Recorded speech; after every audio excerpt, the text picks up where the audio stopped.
നമ്മളെ സമസ്തക്കെതിരായിട്ട് ആരും തന്നെ ഒന്നും പ്രവർത്തിക്കരുത്, ഒന്നും ആരും തന്നെ ശബ്ദിക്കരുത് എന്നൊക്കെ പഠിപ്പിച്ചിട്ട് ഉപദേശം കൊടുത്തിട്ട് നമ്മളെ കുട്ടികളെ നമ്മളിവിടുന്ന് പറഞ്ഞേക്കുന്ന ഇപ്പൊ കൂട്ടും ചെറുതൊക്കെ കൊടുത്തു.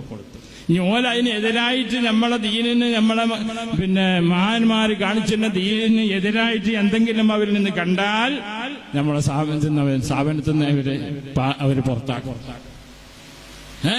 ഓർക്ക് പിന്നെ ഇതേറ്റ് ബന്ധമുണ്ടാവില്ല. അങ്ങനെ മുറുകെ പിടിച്ചിട്ട് ആ മാതൃക ഇൻഷാ അല്ലാഹ് എന്നും തുടരും.